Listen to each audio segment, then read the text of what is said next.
Hello, I'm Dr. Hamilton Stubbs. I'm a double board certified sleep specialist, and I'm here to tell you how to record a sleep diary. This can be printed out, and I refer to these as our paper sleep diaries. This is a powerful tool, but some people think that it's difficult to complete. So let's go through this and let me show you exactly what you're going to do and why we're going to do it. So let's start with why are we recording a sleep diary?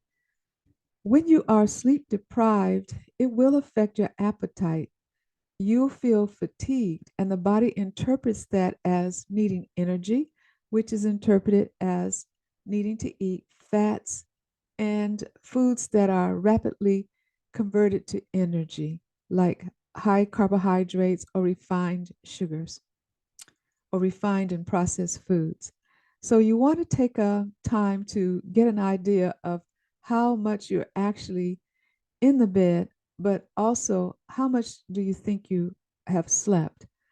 It's not important that it be 100% accurate, but an estimate is what we're looking for. So let's take a look at the sleep diary. This diary is coming from the National Sleep Foundation. This is a standard diary that a lot of different medical practices use and a lot of sleep practices use as part of the way of taking a history and following the progress of therapy. On the top, you're going to see that it has columns, and the columns have instructions at the top. We'll be working with complete in the morning, and we will not be looking at complete at the end of day. So here's what we're going to be recording. I went to bed last night at, and you'll fill in a time. And the next column, I got out of bed this morning at, and you'll fill in a time. Last night, I fell asleep in. This is an estimate of how long you think it took you to fall asleep. You do not want to watch the clock because clock watching is a sleep disturber. The next column, I woke up during the night, is for you to write how many times you feel you woke up. And these are the times that you woke up and you became aware of your wakefulness. It is not relevant if you woke up one time that was just a very few seconds, or if it was one time and you woke up and it was difficult to go to sleep for several minutes. What we're looking at is the number of times that you were awake and you were aware that you were awake during the night. In the next column, when I woke up for the day, I felt. You want to give yourself a little bit of time after waking up before you fill out this column. And that is because there's something called sleep inertia.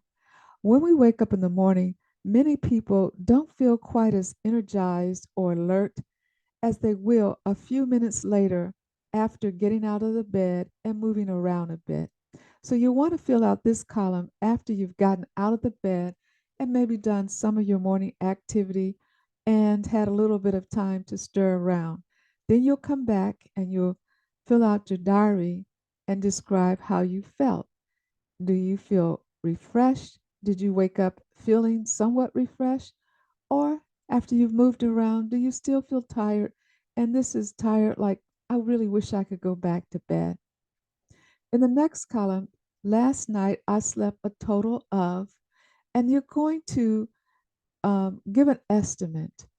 For example, if you went to bed at 10 p.m. and you woke up at 6 a.m., you're in the bed for 8 hours. If you feel that you slept 8 hours, then you'll write 8 hours here. But if you went to bed at 10 p.m. and woke up at 6 a.m. to start your day, but you had a wake up during the night that lasted maybe 2 hours, then you would be estimating that you were asleep about 6 hours. In this last column that we'll look at, my sleep was disturbed by, just write down what you think caused you to wake up or to have a restless sleep, or a non refreshed night of sleep.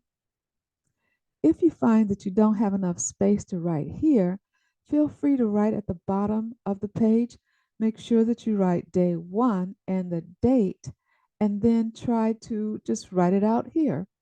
And below it will be day 2 if you feel like you need to write more down here than what you can get up here.